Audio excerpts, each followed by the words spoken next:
नमस्कार दोस्तों, किस्मत सवारी में आपका स्वागत है। मैं हूँ आपकी दोस्त खुशबू जैन और हमारे साथ है भारत के सुप्रसिद्ध ज्योतिषाचार्य आनंद जी। नमस्ते आनंद जी। नमस्कार खुशबू जी। नमस्कार दर्शकों, हमारी चर्चा जो चल रही है वो शुक्र ग्रह के बारे में चल रही है। हम उस चर्चा को आगे बढ़ाएंगे, लेकिन आपको पहले बता दूं कि ये कार्यक्रम सिर्फ आप ही के लिए बनाया गया है, आपकी समस्याओं का समाधान करने के लिए। वो समस्या नौकरी पाने से संबंधित हो सकती है, व्यवसाय में उन्नति पाना चाहते हैं या व्यवसाय में कोई रुकावट आ रही है, किसी भी तरह की समस्या हो, हमारे स्क्रीन पे जो नंबर फ्लैश हो रहा है उस पर संपर्क करने से आनंद जी आपकी समस्या का निदान जल्द से जल्द करेंगे। दोस्तों, समस्याएं तो हर किसी की जिंदगी में आती है, लेकिन उन समस्याओं का हल हम खुद नहीं ढूंढ पाते हैं। उनका हल ढूंढने के लिए हमें ज्योतिष का सहारा लेना पड़ता है। तो उसी समस्या को हम निदान ज्योतिष के अनुसार जल्द से जल्द आपको बताएंगे इसका क्या उपाय है। लेकिन हम बात करते हैं शुक्र ग्रह के बारे में, जो हमारी लंबे इतने दिनों से चर्चा चल रही है, उसी के बारे में हम चर्चा करते हैं। और अब जानते हैं मीन राशि के बारे में कि उसके साथ उनका क्या संबंध बनता है। जी आनंद जी। देखिए, ऐसा है कि हम आपको लगातार शुक्र के बारे में विभिन्न तरह की जानकारी राशियों के साथ संबंध में दे रहे हैं। आप अपनी पत्रिका उठा करके ये भी देख सकते हैं कि हमारा शुक्र कहाँ बैठा है और उसके साथ तालमेल संबंध क्या है। लेकिन सबसे पहले मित्रों, आज सावन का महीना चल रहा है। कल सावन का दूसरा सावन सोमवार है। दर्शकों, शिव का महीना बहुत पवित्र महीना होता है। कल आप आज से अपनी यूसी राजधानी चैनल के माध्यम से आपको आज संदेश देना चाहते हैं कि कल सोमवार का दिन है और सोमवार के दिन में भगवान शिव का कल रुद्र अभिषेक कीजिए। भगवान शिव का अभिषेक करने से भगवान आपको आपकी समस्त मनोकामनाएं पूरी करता है। तो ऐसी कंडीशन में आप यदि बिल्कुल साधारण है, आपकी स्थिति नहीं है किसी ब्राह्मण से कराने की, सबसे पहले यदि ब्राह्मण से रुद्र अभिषेक करा सकते हैं तो आपके लिए बहुत अच्छा रहेगा, योग्य ब्राह्मण से। और यदि आपकी इच्छा नहीं है, हो सकता है आपका बजट ना हो, तो आप सबसे बढ़िया एक थाली में रोली, सिंदूर, दही, दूध, आपका बिलपत्र, आपके जितने भी भगवान शिव को चढ़ते हैं, आपकी शहद, चावल, फूल, जो भी होता, ओम नमः शिवाय बोल के ओम त्र्यंबकम यजामहे सुगंधि पुष्टिवर्धनम उर्वारुकम वंदनामि इस महामृत्युंजय मंत्र के साथ कल आप अपनी तैयारी पे जाएं। एक बात का ध्यान रखें, जितना प्रारंभ में सुबह सुबह भगवान शिव की स्तुति की जाएगी उतना अच्छा फल मिलेगा। और यदि ये शिव की स्तुति यदि भगवान सूर्य के सानिध्य में, भगवान सूर्य के सानिध्य से मतलब मित्रों, जो प्रातःकालीन का जो सूर्य होता है वो बहुत पवित्र सूर्य होता है। उसमें भगवान की जो स्वर्णिम लालिमा होती है वो भगवान स्वयं सूर्य नारायण इस धरती पर आकर के दर्शन देते हैं, फिर धीरे धीरे उसकी वो दूर चले जाते हैं। जी कहा जाता है जो सूर्य उदय होता है, मतलब सुबह सुबह जब सूर्य निकलता है उसी समय अगर हम अभिषेक करेंगे, उनकी आराधना करेंगे, तो हमारी मनोकामना जल्द से जल्द हमें बहुत ज्यादा दुगना फल मिलता है। उसका एक भगवान सूर्य के सानिध्य में यदि हम शिव उपासना करते हैं तो उसका एक अपना अनोखा फल है, जिसका वर्णन जितना कम हमारे पास उसके लिए शब्द नहीं है, क्योंकि एक बहुत बड़ा एक यज्ञ के बराबर हो जाता है। इसलिए प्रातःकालीन जल्दी उठ करके कल आप सुबह इन द मॉर्निंग, क्योंकि संदेश कल महाशिवरात्रि का दूसरा सोमवार है और इसलिए कि आप सुबह से तैयार हो जाए। हमारा कार्यक्रम 11 बजे शुरू होता है। कल से आप साहब हमें तो पहले बता देते तो हम बहुत ये कर लेते, तो इसलिए हमने पहले ही आपको बताना चाह रहे हैं कि कल सुबह प्रातःकालीन 5 बजे उठ करके नहा धो करके कच्चा दूध लेकर के तो जितना जो भगवान शिव को श्रद्धा भाव से जितना हो सकता है आप उनको खीर बनवाइए, खीर पूरी का भोग लगाइए। कल एक पवित्र तरीके से यदि आप कन्या भोज भी कर सकते हैं, अपने ब्राह्मण को भी भोजन करा सकते हैं, अपने परिवार में इष्ट मित्रों को भोजन करा सकते हैं। लेकिन कल का जो 4 सोमवार आपके पास शेष बचे हैं उसको एक बड़े धूमधाम के साथ मनाइए। कल एक त्योहार के रूप में मनाइए मित्रों। इस सोमवार को हाथ से, इस महत्वपूर्ण समय को हाथ से जाने मत दीजिए, क्योंकि ये जो शिव है, शिव साधना है, शिव योग है, शिव की शक्ति है, शिव की सामर्थ्य है जिससे हम जिंदा है।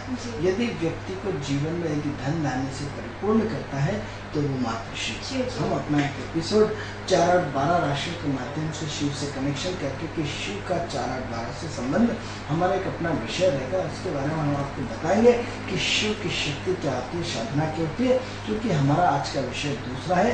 लेकिन चूंकि कल सोमवार है और उसका हम आपको अभी से बताना चाहते हैं कि अपने सब परिवार सहित आप व्रत रखें न रखें, लेकिन अपने खीर पूरी सब्जी बना करके सब परिवार अपने इष्ट मित्रों को सबको खिलाएंगे, भोजन करेंगे। लेकिन शिव अभिषेक के बाद शिव अभिषेक आपको स्वयं करें, स्वयं नहीं करें ब्राह्मण से कराएं, जैसी आपकी स्थिति हो।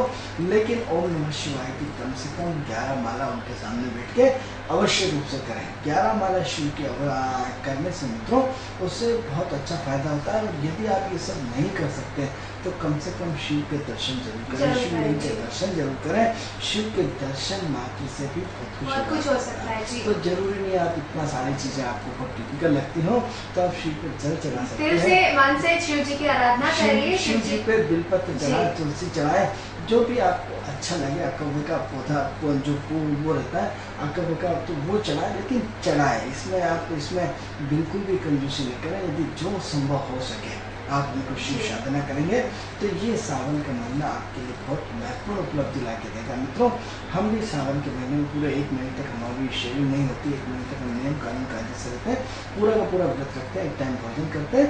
यदि आप भी करना चाहें तो 1 टाइम भोजन शिव साधना में कर सकते हैं। ये आपके ऊपर डिपेंड करता है, आपकी अपनी इच्छा पे। आनंद जी, जैसे दान पुण्य की बात करते हैं, हम हमेशा अपने दर्शकों को बोलते हैं दान करिए ये पुण्य, तो मतलब कल के दिन क्या खास दान करें? शिव साधना है, शिव देता है, आपने किसी को क्या दिया। कल हम सबसे पहले हम आपको बोल चुके कि अपने इष्ट मित्रों के साथ भोजन करिए। मित्रों प्रेम बढ़ता है, भोजन से नेगेटिविटी खत्म होती है। आपके मन में दूसरे ने जो जहर आपके मन में जमा कर रखा है, भोजन खाने के बाद उसका जहर धीरे धीरे खत्म हो जाता है। और उस भोजन में हमेशा मीठा जरूर होना चाहिए, खीर जरूर होना चाहिए। खीर पूरी और सब्जी का भोग लगाइए और निश्चित रूप से उससे रिलैक्स होगा। दूसरा ये कि आप अपने घर में वस्त्र दान कर सकते हैं। यदि पुराने वस्त्र भी देते किसी गरीब को दे सकते हैं। यदि वृद्ध आश्रम जाकर के वृद्ध लोगों की सेवा कर सकते हैं, सेवा कार्य जो भी हो, लेकिन शिव त्याग का नाम है। जितना आप त्याग करेंगे उतना अच्छा रहेगा। लेकिन कहीं ना कहीं किसी को आपने दिया है तो आप लेने के हकदार हैं, और दिया ही नहीं है जिंदगी में तो लेने के हकदार नहीं। हम लेना ही लेना चाहते हैं, भगवान से देना नहीं चाहते। तो प्रकृति में थोड़ा सा देने का प्रयास करेंगे तो निश्चित रूप से हमारी शिव साधना सफल होगी। आने वाले में समय में हम अपना एक एपिसोड शिव साधना के नाम से रखेंगे। शिव साधना से राशि का संबंध बताएंगे, शिव साधना से आपका ज्योतिषीय संबंध बताएंगे, शिव की स्तुति करने से क्या लाभ होते हैं और शिव किस तरह हमारे जीवन में प्रगति करते हैं। ये हम आपको आने वाले समय में एपिसोड हमारा रहेगा। अभी फिलहाल हम विषय से हट गए थे और इसके लिए हम क्षमा चाहते हैं आपसे। हम अपने पुनः विषय पे आते हैं कि आज जो हम मीन राशि की बात करेंगे। मीन राशि का शुक्र के साथ संबंध। अब मीन राशि किसकी राशि? गुरु की राशि। तो आपने कभी विचार किया कि हर ग्रह की 2 राशियां होती हैं, एक धनु राशि का स्वामी गुरु, एक मीन राशि का स्वामी गुरु। मित्रों एक पॉजिटिव, एक नेगेटिव, एक रात और एक दिन। सवाल ये होता है कि कहीं ना कहीं एक हमारा जो छाव होती है, जैसे हम और हमारी छाव, तो हम और हमारी अच्छाई, हम और हमारी बुराई, हर चीज के 2 पक्ष होते हैं। हम खुशी और हमारे दुख, यानी हमारा ज्ञान और अज्ञान, दोनों चीजें हमारी हैं, नेगेटिव और पॉजिटिव। तो हर राशि की 2 बैलेंसिंग राशि है, एक नेगेटिव राशि है, एक पॉजिटिव राशि। धनु राशि गुरु की पॉजिटिव राशि है, मीन राशि गुरु की नेगेटिव राशि है। लेकिन नेगेटिव से इन द सेंस क्या होता है कि आप देखो कि क्या अंधेरा नेगेटिव है? आप ये देखेंगे अगर अंधेरा नहीं होगा तो उजाले का मतलब हमें समझ नहीं ये तो ठीक है। खुशबू जी सबसे जो महत्वपूर्ण चीज है कि यदि अंधेरा नहीं होता तो आपको रात्रि विश्राम नहीं मिलता, आपको अपने शरीर को थकावट मिटाने के लिए आपको वो ऊर्जा नहीं मिलती, आप अपने आप को एक्टिव कैसे रखते, चार्ज कैसे करते। आप हमेशा बैटरी डिस्चार्ज हो जाती, तो आप भी तो डिस्चार्ज दिन भर 12 घंटे की मेहनत के बाद आपकी चार्जिंग क्षमता खत्म हो जाती है। क्या करते हैं? आप अपने आप को प्राण ऊर्जा में ले लेते हैं। आप 12 घंटे की नींद सो करके, 8 घंटे की नींद सो करके, 7 घंटे की नींद सो करके क्या करते हैं? अपने आप को चार्ज कर लेते हैं, अपने शरीर के सारे पार्ट्स को पूरा बैलेंस बना देते हैं, सारे ऑक्सीजन की पूरी, जैसे ट्रक की ऑयलिंग होती है तो इससे कैसा रोज हमारे शरीर की पूरी ऑयलिंग होती है, ब्रेक थ्रू सही हो जाता है, जो भी अपनी बॉडी का स्ट्रक्चर है वो एक रिलैक्स हो जाता है। तो आप ये बताओ कि यदि आपकी रात्रि में तो क्या आप सो पाते हैं? रात में तो 24 घंटे आदमी मशीन की तरह चलता रहता है तो चिड़चिड़ा हो जाता है। तो प्रकृति का पक्ष में देखिए कि हमने तो तुरंत उठा के कहते हैं नेगेटिव ऊर्जा है। मित्रों, सबसे ज्यादा जीवन में जो यदि सफल व्यक्ति होते हैं वो कभी नेगेटिव ऊर्जा से नफरत नहीं करते हैं। और नेगेटिव ऊर्जा आए उसको प्रणाम करें, उसको नेगेटिव के साथ पॉजिटिव स्वतः ही आता है, पॉजिटिव के साथ नेगेटिव। अब उसके साथ वास्तु दोष करके जो सबसे पहले हमने हर बार चर्चा करी, आज फिर इस मुद्दे की चर्चा कर रहे हैं नेगेटिव की कि लोग क्या करते हैं घर में सारे के सारे वास्तु का नेगेटिव ऊर्जा खत्म करने का प्रयास करते हैं, टोटल पॉजिटिव करना है। जब जीवन में पॉजिटिविटी हो, स्त्री हो, पुरुष ना हो, पुरुष हो, स्त्री ना हो, तो जीवन तो खत्म है। तो आप घर में क्या करो, सब पूरा का पूरा पॉजिटिव के चक्कर में नेगेटिव खत्म कर दिया तो जीवन तो ऐसी नरक होगा। जहाँ नेगेटिव है वहाँ पॉजिटिव। इसलिए हम कहते हैं मित्रों कि हम अपने बच्चों पे गुस्सा जरूर करिए, अपनी पत्नी पे गुस्सा जरूर करिए। यदि एक पिता को अपने बेटे पे गुस्सा आ रहा तो उसे जरूर करना चाहिए। मित्रों, गुस्सा करने से हमारी पूरी की पूरी, जैसे आपने तो साइंस भी मानता है कि आदमी को रो लेना चाहिए महीने में। रोने से क्या होता है, हमारे पूरे के पूरे नेगेटिविटी खत्म हो जाती है और पूरा रिलैक्स महसूस करते हैं। तो अब तो आदमी बड़ा होता जाता, रोता ही नहीं है। तो कभी आप अपने अकेले में ईश्वर के सामने कभी रोने की इच्छा व्यक्त करिएगा। यदि आप ईश्वर के सामने जिस दिन रो लिए, इसका मतलब आप समझ लीजिए कि ईश्वर आपके साथ लगातार है। ईश्वर की कृपा आपको निश्चित रूप से बरसेगी, आपकी जो इच्छा वो 100% पूरी होगी। तो प्रश्न ये उठता है कि हम नेगेटिव ऊर्जा खत्म क्यों करना चाहते हैं?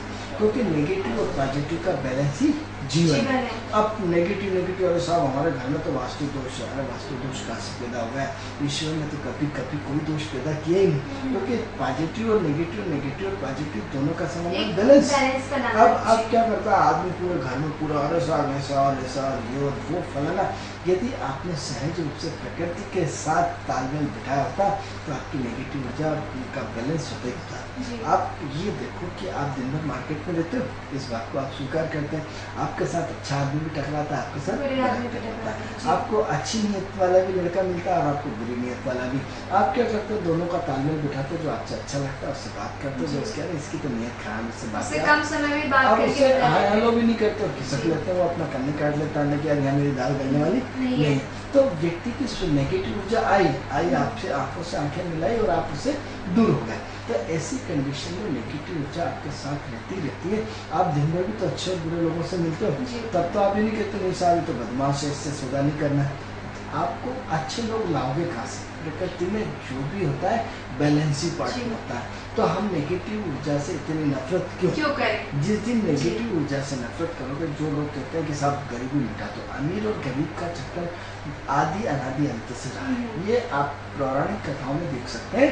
कई ऐसे तरह लोग कहते हैं साहब गरीबी मिटाओ। गरीबी और अमीरी का चक्र ही तो जीवन है। यदि जो एक गरीब बना है कल वो अमीर बनता है, जो एक अमीर बनता है वो गरीब बनता है। तो एक दोनों का बैलेंस होता है, एक दोनों का बैलेंस जीवन का निर्माण होता है।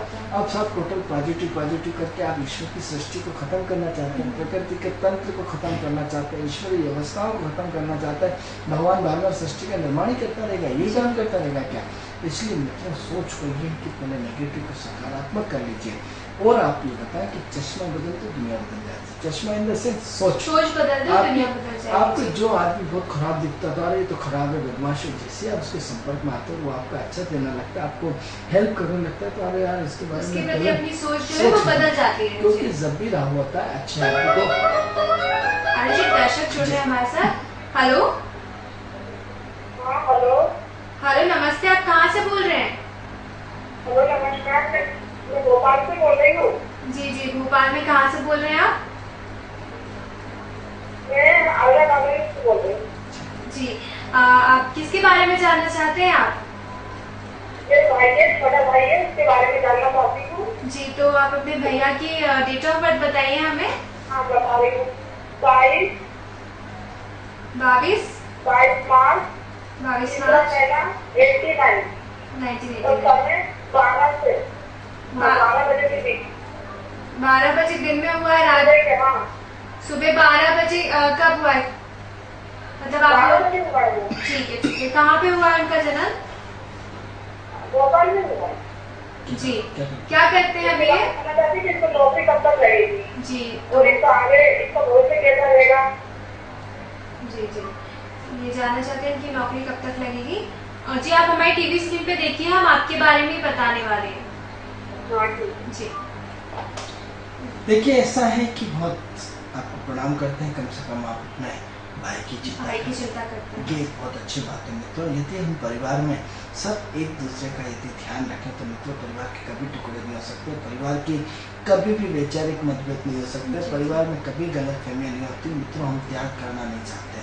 आज ये देखिए कि जिन्होंने भी ये प्रश्न किया है कम से कम अपने भाई के लिए चिंतित चिंतित तो है। है। आज कौन किसके लिए पूछता है, कौन किसके लिए मरता है। मित्रों पिता पुत्र के संबंध खत्म हो गए, माँ बेटे के संबंध खत्म होते जा रहा है, भाई बहन के संबंध खत्म होते जा रहा है। सब पे किसकी नजर होती है, सब दौलत पे, धन पे। और लोग सब पिताजी चले गए, माताजी चले गई, अब तो हमें हिस्सा मिलना चाहिए भाई की दौलत में। यानी व्यवस्थाएं सब स्वार्थपूर्ण हो गई, समाज पूरा गलत दिशा में चला है। मित्रों हमने त्याग करना बंद कर दिया। जिस दिन हम त्याग की भावना यदि वापस आ जाए मित्रों, उस दिन हमारी और हमारी सोच का हर हिस्सा बदल जाएगा। हम एक दूसरे का यदि ध्यान रखना सीख जाए मित्रों, एस्ट्रोलॉजी का बहुत बड़ा फंडा बता रहा हूँ मित्रों कि आप हमसे उपाय बार बार पूछते हो उपाय क्या होता है। मित्रों उपाय ध्यान के साथ साथ हमारी सोच को बदलना होता है। यदि हम त्याग करना सीख जाए, अपनी सोच के अंदर त्याग देना सीख जाए मित्रों, हमारे सब ग्रह नेगेटिव से पॉजिटिव होना शुरू हो जाते हैं। और जिस दिन हम त्याग करना नहीं चाहते, खींचना चाहते हैं, लेना चाहते हैं, स्वार्थवान हो जाते हैं, तो उस दिन हमारे ग्रह बिगड़ना शुरू हो जाते हैं। और फिर हम डॉक्टरों को चक्कर लगाना शुरू कर देते हैं, ज्योतिषियों को चक्कर लगाना शुरू होते हैं। यदि जो लोग जीवन में अपने आप को अच्छा जीवन पाना चाहते हैं, अच्छी जीवन में सफलता चाहते हैं, वो ज्योतिष के माध्यम से, ज्योतिष के थ्रू अपनी भाग्य को बदलना चाहते हैं, तो सबसे पहले परिवार में सबके हितों का ध्यान रखें। ये यदि आप अपने सबके हितों का ध्यान रखते हैं तो मित्रों, तो आपके ग्रह आपके कुछ नहीं बिगाड़ सकते। चाहे आपकी 7.5 चल रही हो, चाहे नया चल रहा हो, चाहे कोई तो आनंद जी ये जो है ये आज का सुविचार हो सकता है, जैसे कल आपने बताया था कि सुनना सीखे हम, तो वैसे ही हम त्याग करना सीखेंगे, दूसरों का हितों के बारे में सोचेंगे। खुशबू जी ये सुविचार कीजिएगा, हम ये ज्योतिष के प्रगति के पथ का एक बहुत बड़ा रास्ता है। उपाय क्या होता है कि यदि हम प्रकृति के नियमों का पालन करें, अच्छा पानी पिए, अच्छा खाएं, अच्छा चबा के खाएं, तो हमें डॉक्टर पर जाने की जरूरत नहीं है। अब क्या होता है डॉक्टर को चक्कर, अब इसी तरह से व्यक्ति परेशानी तो सबके जीवन में आती है और सब ज्योतिषों को चक्कर लगाना शुरू हो जाता है। ज्योतिष एक बहुत बड़ा व्यापार हो गया, हमने भी उठा करके आपको यंत्र दे दिया, ये दिया, अब ये हमारा इसमें भला तो हो जाएगा लेकिन आपका भला होने वाला नहीं है मित्रों। इसलिए हम प्रकृति के साथ तालमेल करते हैं। आज तक हमने आपको ऐसा कोई उपाय नहीं बताया जिससे आपको दिक्कत हो, तो हम क्या करते हैं, आप प्रकृति से तालमेल बिठाइए। अब प्रकृति से तालमेल मतलब आप जीवन में, परिवार में सबके हित का ध्यान रखें कि किसने खाना खाया, किसने नहीं खाया, किसके पास जूते कपड़े मोजे हैं, कोई क्या चल रहा है। यदि बच्चा जवान हो गया उससे पूछो भैया किसी से प्रेम संबंध नहीं है, कहीं तू क्या चाहता है, ऐसा नहीं चाहता, चल पॉकेट दूसरों की बातों का ख्याल रखें, दूसरों के बारे में सबके हित का ध्यान रखें। जैसे इन्होंने अरेरा कॉलोनी से हमें फोन किया, बड़ी हमें प्रसन्नता है कि कम से कम इतने त्याग और इतनी अच्छी भावना आपके अंदर है। हम आपको प्रणाम करते हैं और आपके भाई के बारे में बताते हैं। आपके भाई जो है बहुत अच्छे आदमी है, बहुत मेहनती है, बहुत जिम्मेदार है, बहुत टिप टॉप होते हैं, अपने काम को व्यवस्थित करने का प्रयास करते हैं। बहुत पॉजिटिव विचारधारा है आपके भाई की और इतनी पॉजिटिव विचारधारा है कि सकारात्मक सोच में काम करते हैं। तो सकारात्मक जो सोच होती है व्यक्ति को बहुत आगे बढ़ाती है और नकारात्मक सोच होती है जो ग्रहों को, अच्छे ग्रहों को बुरा कर देती है और सकारात्मक सोच बुरे ग्रहों को अच्छा कर देती है। मित्रों ऐसा कोई सा व्यक्ति नहीं, पेड़ बता दो जो भावार्थ से न हिलता हो। तो जीवन में, सबके जीवन में उतार चढ़ाव आते ही आते, परेशानियां आती है। इसका मतलब ये नहीं कि हम नेगेटिव में चले जाएं। यदि हम सिर्फ पॉजिटिव विचारधारा के साथ अपने जीवन को जीना सीख लें तो सकारात्मक ऊर्जा हमारे जीवन में प्रगति के पथ पर लाती है। यही कुंडली आपकी कह रही है कि आपका भाई हमेशा सकारात्मक सोचता है, आपके भैया हमेशा पॉजिटिव सोचते हैं। दूसरा ये कि बहुत टिप टॉप रहते हैं, बहुत व्यवस्थित रहते हैं, बहुत अपने आप को अच्छा मेंटेन करने की कोशिश करते हैं, जितनी चादर होती है उतना फैलाने की बात करते हैं। ऐसा है कि इन्होंने लगातार काफ़ी लंबे समय से बहुत सारे इंटरव्यू दिए हैं और इंटरव्यू दे दे के कई बार रिजल्ट हुए हैं। इनको काफ़ी मुश्किलों का सामना लगातार करना पड़ रहा है और विगत 1 साल से तो इन्होंने लगातार इंटरव्यू की झड़ लगा दी है और हमें ऐसा लगता है कि बार बार उन्हें उम्मीद रहती है कि अब नौकरी लगने वाली है, लगते गड़बड़ हो जाती है। 2013 में भी इनके बहुत अच्छे चांसेस थे नौकरी के, लेकिन हो सकता है इन्होंने करी और छोड़ दी, ऐसा हमें संभवतः दिखता है। तो प्रश्न ये होता है कि आपने हमसे प्रश्न किया कि आपके भैया की नौकरी कब लगेगी, तो अभी भी इन्होंने कोई ना कोई इंटरव्यू दे रखा है। उस इंटरव्यू में इनको कहीं ना कहीं इसमें लगातार उम्मीद है कि बुलाएंगे। तो तो आज मित्रों, आज रात को 4 बजे हमारा शनि मार्गी हो जाएगा। तो जो शनि वक्री चल रहे थे, शनि गुरु के नक्षत्र में चल रहे थे, और गुरु इनको जो दिमाग में धन कमाने की जो था, तो हो सकता है इनमें सबसे पहले जो एक चीज़ हमें नजर आ रही है कि ये कहीं ना कहीं हो सकता है पढ़ना चाह रहा हूँ, हो सकता है इनकी एजुकेशन का कुछ पार्ट अधूरा निकला। तो एक तो बोलिए, आप अपने भैया से बोलिए कि एजुकेशन का पार्ट के साथ साथ आप अपने कर्म क्षेत्र करते जाएं। यदि आपकी कोई शिक्षा एजुकेशन रह गई है तो आप अपने उस एजुकेशन को पूरा करने के लिए पूरा का पूरा प्रयास करें, इसमें कोई शक नहीं, कोई दिक्कत नहीं। दूसरा ये कि इनका हो सकता है किसी से प्रेम संबंध चल रहा हो और उस प्रेम संबंध के कारण भी थोड़ा सा डिस्टर्ब रहते हैं, जिसकी वजह से काम में अब यहाँ 2 पार्ट होता है। ज्योतिष कोई भगवान नहीं है, आपकी तरह आम इंसान होता है।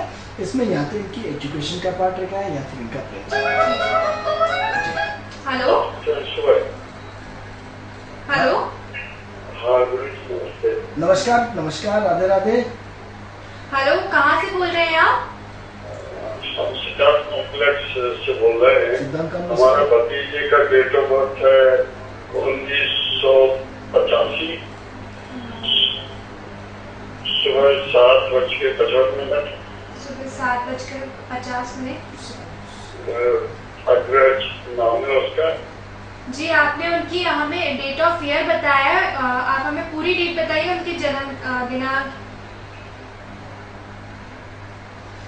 हेलो, 21 दिसंबर 1985, 28 दिसंबर 21 दिसंबर, एक बार और पूछिए। सुबह 7:55। 21 दिसंबर बोला है आपने कि 28 दिसंबर बताया है? 21 दिसंबर। जी जी, कहाँ पे हुआ इनका जन्म?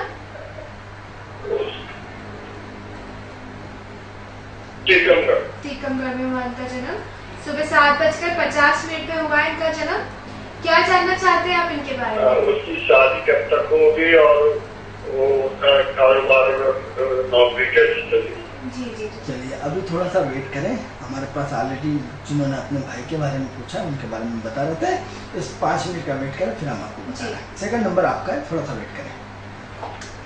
तो इनका हो सकता है किसी से प्रेम संबंध चल रहा हो, यदि प्रेम संबंध नहीं है, क्योंकि बच्चा बहुत मेहनती जिम्मेदार है, और यदि उम्मीद तो है कि प्रेम संबंध होना चाहिए, यदि नहीं है तो इनका कोई शिक्षा का पाठ अधूरा रहेगा, उसको पूरा करना चाहते हैं। दोनों में से एक चीज कुछ ना कुछ हो सकती है। दूसरा ये कि आपके भाई बहुत ज्यादा कंफ्यूजन में, असमंजसता में, आने की स्थिति में अंदर ही अंदर मन में घुटते रहते हैं। थोड़ा सा उनको कॉन्फिडेंस में लाइए, थोड़ा सा ऊर्जा को पॉजिटिव कराइए, और थोड़ा सा अपने दोस्तों से घूमना फिरना उनसे कम कराइए। तो इनकी नौकरी बहुत बाउंड्री पे लगी हुई है, इनकी नौकरी बहुत बाउंड्री पे होने के कारण जिससे कहीं न कहीं जीवन में इनको बहुत जल्दी, मतलब यूँ मान के चलिए कि विगत 3 महीने के अंदर इनकी कभी भी नौकरी लग सकती है। आज रात से शनि आपका मार्गी हो रहा है और आप अचानक इनके पास ऑफर आएगा, और ऑफर आने के बाद कभी भी इनको नौकरी लग जाएगी। अब यदि जिस दिन आपके भैया की नौकरी लग जाए तो पहली तनख्वाह किसी गरीब को लिफाफे में डाल करके किसी एक ही आदमी को देना, क्योंकि आपकी नौकरी बहुत बाउंड्री पे लगने वाली, बहुत बाउंड्री पे है। तो सबसे पहली तनख्वाह हमें किसको देना है? एक लिफाफा रख के किसी एक गरीब को 10 को बांटा, 10 रुपए, किसी का भला नहीं हो रहा। एक आदमी को बांटेंगे, वो आपको लाखों दुआएं देंगे, 2 हाथ आपके लिए दुआ के लिए आगे बढ़ गए। दूसरा, अपनी कमाई का 2% 5% जो भी हो हर महीने उसमें से दान करना है। यदि आप दान करेंगे तो आपकी नौकरी में भविष्य में कोई दिक्कत नहीं आएगी। वृद्धाश्रम जाए, अनाथ आश्रम जाए, गरीबों को भोजन कराए, जो भी नेक काम हो सकता है सब करें। निश्चित रूप से आपके भैया की दिसंबर के पहले नौकरी लगना है। उसमें भी हमें लगता है कि 8-15 दिन, महीने 2 महीने के अंदर कभी भी लग सकती है, बहुत बाउंड्री पे। और यूँ मान के चले कि 4/9/2014 के बाद कभी भी नौकरी आपके भैया की लग सकती है। तो इनको बिल्कुल भी फिक्र करने की जरूरत नहीं है, क्योंकि 4/9/2015 के बाद कभी भी 4/9/2014 15 में 1 साल बढ़ जाता है। 4/9/2014 के बाद कभी भी 3 महीने के अंदर इनकी नौकरी लगने की प्रबल संभावना है, कभी भी, बहुत बाउंड्री पे। लेकिन अपने शर्त को मत भूलिएगा, क्योंकि मित्रों हम ईश्वर का प्रसाद समझ के यदि ईश्वर को दान पुण्य करना सीख जाए तो ईश्वर हमें उससे 100 गुना बढ़ाता है।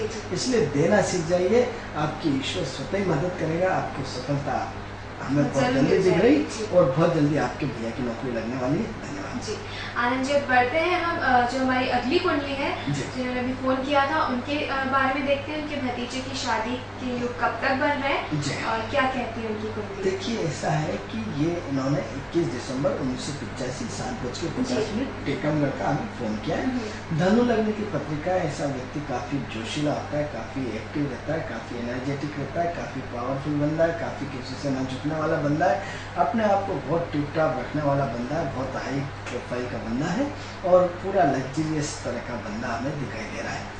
अब प्रश्न ये उठता है मित्रों कि जीवन में जो व्यक्ति अपने बच्चों की शादी करना जल्दी चाहते हैं तो जीवन में दान पुण्य बढ़ाइए। जो लोग दूसरों का शोषण करते हैं, क्या करते हैं? शोषण करते हैं। उनको बहुत दिक्कत आती है जीवन में, कहीं ना कहीं संघर्ष का।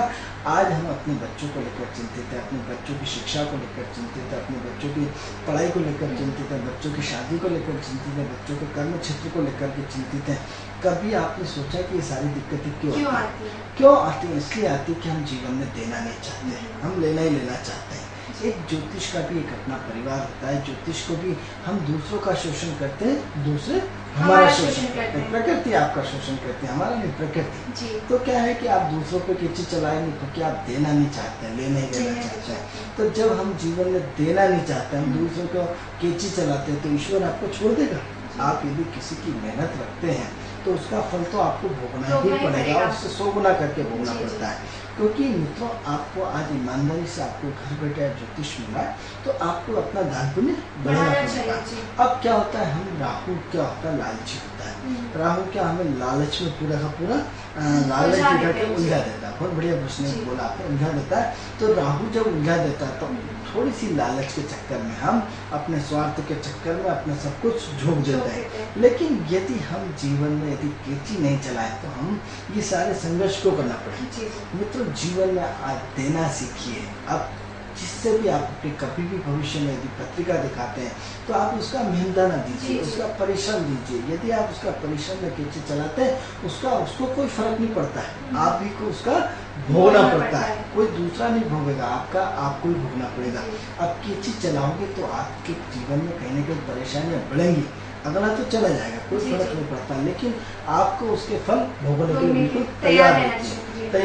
इसीलिए जीवन में सब प्रॉब्लम्स क्रिएट होती हैं। अब सवाल ये हो रहा है कि इनकी जो शादी का प्रश्न है, एक तो इनकी शादी हमें डिले दिख रही।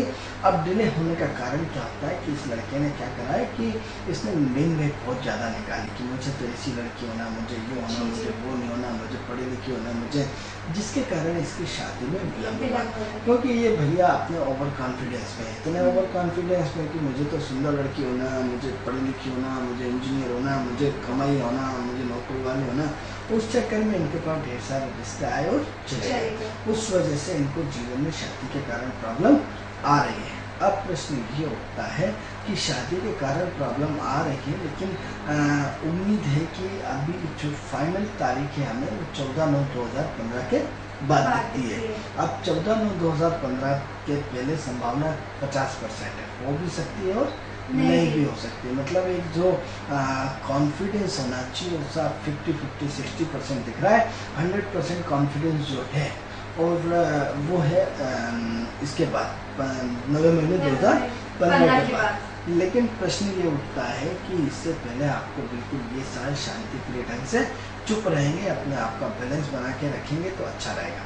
उसका कारण ये है मित्रों कि यदि इससे पहले यदि आप शादी करवा भी दे सकते हैं तो हो सकता है आपको मुसीबत का सामना करना पड़े, हो सकता है पति पत्नी में अच्छे संबंध न बन पाए, या हो सकता है उनमें वैचारिक मतभेद आ जाए जिसकी वजह से फिर आप परेशानियों का सामना करना पड़े।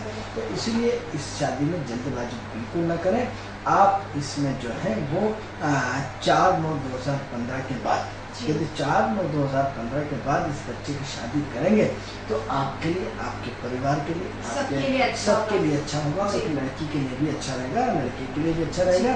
और वहाँ से इनकी चूंकि सीधा सीधा फंडा है, शुक्र की दशा चौथे घर से जुड़ी है, जो पंचम से 12वां है, जो प्रेम में अवरुद्धता पैदा कर रही है। और ये 4/9/2015 के बाद सूर्य की दशा आ रही, सूर्य सीधे सीधा पंचम सप्तम से स्पष्ट रूप से जुड़ा हुआ है, जो बहुत प्रेम को दर्शाता है। इसलिए लड़की तो इसको बहुत स्टेटस की मिलेगी, हाई प्रोफाइल की मिलेगी, घमंडी मिलेगी, चालाक मिलेगी, इन सब पे दादागिरी करेगी, ये तो पक्का है। लेकिन उस लड़की से कहीं ना कहीं थोड़ा सा आपको तालमेल बिठाना पड़ेगा, बैलेंस बनाना पड़ेगा, जिससे आपको कहीं दिक्कत ना आए। तो मित्रों, इसलिए थोड़ा सा अपनी सोच बदलिए, दान पुण्य बढ़ाइए, केची चलाना बंद करिए। जीवन में जो लोग केची चलाते हैं वो निश्चित रूप से परेशान रहते हैं, इसलिए दूसरों का शोषण करना बंद करिए और अपने आप को बैलेंस बनाइए। देना सीखोगे, लेना स्वतः ही मिलेगा, इसलिए ये ऋण होता है मित्रों। आपने किसी को केची, अगले ने आपको कुछ नहीं बोला, कोई दिक्कत नहीं, लेकिन आप पे ऋण होता है, तो आपका गिव एंड टेक है। लक्ष्मी कभी किसी के यहाँ टिकती नहीं है, आज आपके पास है, कल किसी और के पास, परसों किसी और के पास। ये लक्ष्मी घूमती रहती है। तो क्या होता है कि एक जगह स्थिर होकर के काम नहीं करती है। पैसा आप कितना बचाओगे, आज उसको लेना आता है तो देना आता है, देना आता है तो लेना आता है, उसको अपना काम दिखाए बिना नहीं मानता। इसलिए अपने दान पुण्य बढ़ाइए, कभी किसी का शोषण मत कीजिए, देना सीख जाइए, और जीवन में जिसका मेहनत है उसको ईमानदारी से दीजिए, जिसका जो हक है तो निश्चित रूप से ईमानदारी से दीजिए, तो निश्चित रूप से आपकी अच्छी। तो 14/9/2015 के बाद इनकी शादी की प्रबल योग बन रहे हैं। 14/9/2015 जी मैंने अभी इस बार सही बोला है। तो 4/9/2015 के बाद इसकी शादी करेंगे तो अच्छा रहेगा और वो इसके लिए फायदेमंद है। और इससे पहले शादी के योग बने हुए हैं, जल्दबाजी नहीं करें, क्योंकि शादी जो है इनकार नहीं करते हैं। हो सकता है हमारे हिसाब से तो कभी भी दिसंबर के पहले ही शादी के योग बने, क्योंकि हमारे मना करने के बावजूद इसमें शादी के योग इतने प्रबल बने हुए कि शादी रुकती हुई नहीं दिख रही है। लेकिन अच्छी शादी के योग 2015 में ज्यादा अच्छे, इसमें 80% है, क्योंकि राहु हो सकता है ये किसी अंतर जातीय विवाह करें, हो सकता है किसी लड़की को पर जाति की लड़की लाने का प्रयास करें, हो सकता है किसी लड़की से लोग प्रेम करते हो और उसको लाने का प्रयास करें। लेकिन हमने देखा तो धनु लग्न वालों को फिर आगे दिक्कत आती है, इसीलिए शादी करें तो सोच समझ के करें। यदि जल्दबाजी में करें तो उसका पूरा डाटा, उसकी पूरा परख लेने के बाद यदि करना चाहे सब कुछ सोच समझ के उसकी पूरी इंक्वायरी करने के बाद करें तो आपके लिए बहुत बेनिफिट रहेगा। मुझे बात करते हैं, हम अपनी चर्चा को वापस से आगे बढ़ाते हैं। मीन राशि के बारे में हम बात कर रहे थे कि उनका शुक्र के साथ क्या संबंध है। आप उसी के बारे में बता रहे थे कि जो मीन राशि वो नेगेटिव राशि कही जाती है, लेकिन हम उसको नेगेटिव नहीं कहते, क्योंकि जीवन में 12 घंटे की रात, 12 घंटे की दिन। आप 50% 50 ओरा में रहेंगे, 50% आपका एक दिन धंधा अच्छा होता है, एक दिन नहीं होता है, एक दिन आपको खूब पैसा मिलता है, एक दिन नहीं मिलता, तो एक दिन आपके सारे काम आपके अनुरूप होते हुए चले जाते हैं, एक दिन नहीं होते, एक दिन आपको बहुत अच्छी गाड़ी मिलती है, दूसरे दिन हो सकता है घटिया मिले। तो जीवन का बैलेंस है, इसलिए नेगेटिव विचार के साथ तालमेल बिठाएं। अब क्या होता है, कई बार आ रहा है ऐसा, ये आदमी तो बहुत दुष्ट है, इससे नहीं होता, और समय ऐसा आता है कई बार उस दुष्ट से आपका काम पड़ता है और आप उसके साथ बहुत अच्छे संबंध मेंटेन कर लेते हैं। तो कई बार जो दुष्टता आपको दिख रहा है वास्तव में दुष्ट न हो। आपका समय जब खराब होता है मित्रों, तो हर व्यक्ति आपको खराब मिलता है और खराब मिलता है, और जब समय अच्छा आता है आपका तो हर व्यक्ति आपको अच्छा मिलता है। तो ये ऊपर वाले की इच्छा से होता है, आपकी अपनी इच्छा से कुछ नहीं होता है। ये सब होता है ऊपर वाले की अपनी इच्छा से। तो ऊपर वाले की अपनी इच्छा से जो होता है वही होता है, इसलिए ऊपर वाले को आप अपने आप को भगवान बनाने की कोशिश न करें। आप देखिए, खुशबू जी बहुत अच्छा उदाहरण है कि पहले हम वास्तु शास्त्रों का उपयोग नहीं करते थे, जिसका जहाँ आया वहाँ मकान बना दिया, बड़ा आदमी खुश होता है। हेलो, हाँ जी, कहाँ से बोल रहे हैं आप? जी जी जी, जी आप किसके बारे में जानना चाहते हैं? ये हम अपने स्वयं के बारे में जानना चाहते हैं। जी, तो आपका शुभ नाम क्या है? मनोज कुमार। जी मनोज जी, तो मनोज जी आपका डेट ऑफ बर्थ हमें बताइए। थोड़ा तेज बोलिए, आपकी आवाज नहीं आ रही है हम तक।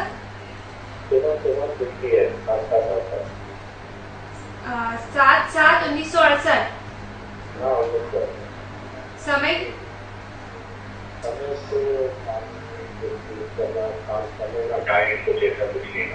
जी, तो आप एक नंबर बताइए हमें, 1 से लेकर 249 तक के बीच में हमें एक नंबर बताइए। आप अपना भविष्य जानना चाह रहे हैं इसलिए। जी, 2 नंबर। 2 नंबर। अभी क्या करते हैं आप? अभी जॉब करते हैं। जॉब करते हैं। कहाँ आप जॉब करते हैं आप? जी, मतलब किस फील्ड में जॉब करते हैं आप? जी, गवर्नमेंट जॉब हमारा है इनकी। कार्यक्रम देखते हैं आपको हमारा कार्यक्रम कैसा लगता है?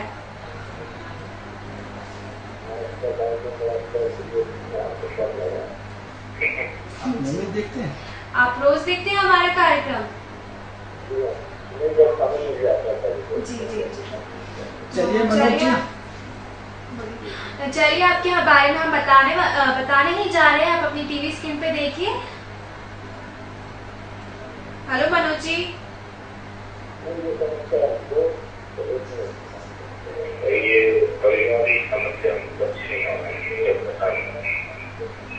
पारिवारिक समस्या है आपको? हाँ, फेसबुक प्रॉब्लम हो रही है हमारे, क्या की? तो कोई संतान नहीं हो रही।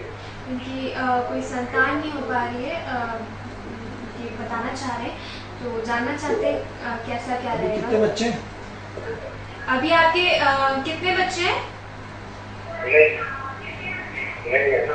कितने शादी कितने साल हो गए? शादी कब हुई थी आपकी? 98 में हुई थी।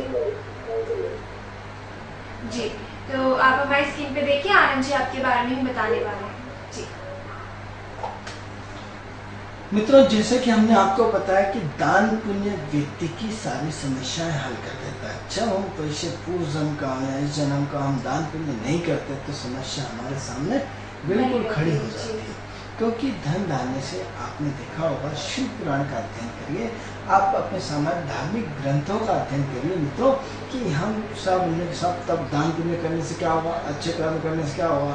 तो उन्होंने आपका जो भगवान जो उसका गीता का 18 अध्याय है, उन्होंने अर्जुन को भगवान कृष्ण ने जो उपदेश दिया, या जिसे हम गर्भ गीता कहते हैं, यदि आप गर्भ गीता पढ़ेंगे, और गर्भ गीता निश्चित रूप से पढ़ें मित्रों, गर्भ गीता में हर प्रश्न का जवाब है आपके पास, कि संतान किसको होती है, किसको नहीं होती, किसको बढ़ाता है, किसको घटाता है, कब क्या करता है, ये गर्भ गीता में स्पष्ट रूप से लिखा होता है।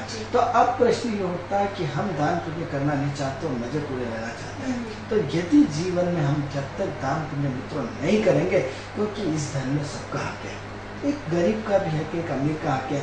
अब एक ईश्वर ने यदि उसको भीख मांगने का उसकी कुंडली में योग है, तो आप कौन होते हैं उस पर कमेंट्स करने वाले भी साला अट्टा कट्टा होके भीख मांग रहे हैं। अरे उसकी कुंडली में, उसके भाग्य में, उसके आय का सृजन से भीख मांग के लिखा है। वैसे भीख मांग के लिखा है तो भीख से मिलेगा, और यदि मेहनत करके लिखा है तो मेहनत से मिलेगा, प्राइवेट नौकरी से लिखा है तो प्राइवेट से मिलेगा, और सरकारी से लिखा है तो सरकारी मिलेगा। तो आप क्यों कमेंट्स करते हैं किसी पे? आपको सारे साल तो पेट के दारू पीता साला फोकट में, आपको किसने अधिकार दिया? जब आप खुद दारू पीते तब आप दूसरों को गलत काम करते हैं, तब आप खुद करना बंद करने में कोई दिक्कत नहीं। दूसरा यदि सरेआम दारू पी रहा तो आपको बहुत तकलीफ आ रहा है, साहब इसको 5 का नोट मत दो, अब भी दारू पी के आएगा। अब उसका एंजॉय यदि दारू पीने में आपके 5 रुपये दो तो भी पिएगा, नहीं दो तो भी पिएगा। आपने 5 रुपये में उसको खरीद डाला, आपने 5 रुपये दे करके आपने आपको कितने सारे पाप बढ़ा लिए, और सब दारू पिएगा। अरे दारू इन द सेंस जिसकी कुंडली में राहु सेकंड हाउस से जुड़ा है, उसको दारू पीना पड़ती है, उसकी मजबूरी है, उसके योग है, उसकी कुंडली में ऐसे योग है जो दारू पिएगा। आप दोगे तो भी पिएगा, नहीं दोगे तो भी पिएगा। लेकिन आपने कमेंट्स क्यों करा? आपको कमेंट्स करने का अधिकार किसने दिया? ये कमेंट्स करना छोड़िए, अब विषय पे आते हैं, क्योंकि उनका प्रश्न था कि इनको संतान नहीं हो रही है। तो मनोज जी, सबसे पहले आपके जीवन में उतार चढ़ाव बहुत होते हैं, और गीता के जो गर्भधान हम बता रहे थे कि ये जब तक व्यक्ति में, उन्होंने बोला कि अर्जुन बताओ कि अच्छे कर्म करने से क्या होता है और बुरे कर्म करने से क्या होता है। तो उन्होंने बोला कि अर्जुन, जो व्यक्ति अच्छे कर्म करता है मैं उनको धन देता हूँ, उनको दौलत देता हूँ, उनके परिवार में अन्नपूर्णा मैया इन द सेंस किराने का पूरा सामान, दूध दही सब, घी और अच्छी संतान देता हूँ, आज्ञाकारी संतान देता हूँ, आज्ञाकारी पत्नी देता हूँ, आज्ञाकारी पुत्र देता हूँ, सब कुछ उसके यश देता हूँ, सम्मान देता हूँ। और सब बुरा काम करता है तो उन्हें सब पत्नी किच दिन भर करती रहेगी, बेटा आज्ञाकारी नहीं होगा, या क्या होगा, कर्ज में डूबा रहेगा, या बीमार रहेगा, तो उन्हें स्वस्थ शरीर भी देता हूँ। तो सारे नेक काम और बुरे काम करने से, तो मित्रों, जब हम किसी के अधिकार का हनन करते हैं और अपनी प्रोग्रेस पाना चाहते हैं, तो उस समय प्रोग्रेस तो हो जाती है, लेकिन बाद में उसके परिणाम हमें भोगने पड़ते हैं, उसके परिणाम हमें भोगने पड़ते हैं। तो मित्रों, जब हमारा जब हम शोषण करते हैं दूसरों का, जब हम दूसरों के सक्षम होने के बाद शोषण करते हैं, सबसे बड़ा शब्द बता रहा हूँ, सक्षम होने के बाद। असक्षम हो, मजबूरी हो तो अलग समझ बात में है। आता है। जी। सक्षम होने के बाद आप दूसरे का शोषण करते हैं तो ईश्वर आपको कैसे छोड़ देगा? ईश्वर आपको बिल्कुल उसको निपटा बिना मानेगा नहीं। जी। तो ऐसी कंडीशन में आप सबसे पहले अपने आप को दान पुण्य से जोड़िए।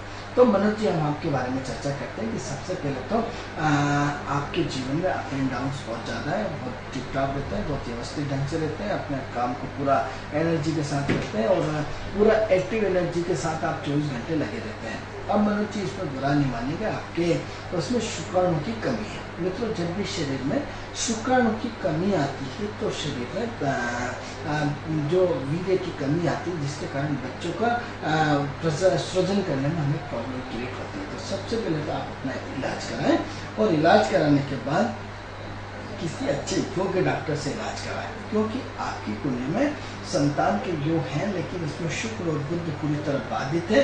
बुध जो है नपुंसक ग्रह है और शुक्र जो है शुक्राणु की कमी रखता है। मित्रों, सबसे बड़ी चीज ये होता है कि गुरु और सूर्य और शुक्र, अब जो व्यक्ति की कुंडली नपुंसक होती है तो उसमें कौन से योग होते हैं? मित्रों, जैसे भारी गर्मी हो और तालाब हो, तो यदि आपने नदी के स्रोत के आसपास हो तो भरी गर्मी में क्या करता है? सूर्य पानी को सुखा देता है। तो जब सूर्य और शुक्र एक साथ बैठते हैं तो क्या करते हैं? उस वीर्य को सुखा देते हैं, तो उसमें शुक्राणु की कमी कर देते हैं। तो ऐसी कंडीशन में आपको क्या करना है? अपना सबसे पहले ट्रीटमेंट कराना है और ट्रीटमेंट कराने के साथ साथ थोड़े से दान पुण्य बढ़ाइए। थोड़ी सी दान पुण्य जब तक आप नहीं बढ़ाएंगे, क्योंकि आपके पंचम घर से होता है संतान का होता है, संतान घर से जो 12वां घर होता है वो चौथा होता है। तो उसमें सूर्य और गुरु एक साथ बैठ करके संतान में अवरुद्धता पैदा कर रहा है। तो सबसे पहले आप क्या करें? छोटे छोटे बच्चों की सेवा करें। क्या करोगे इतने?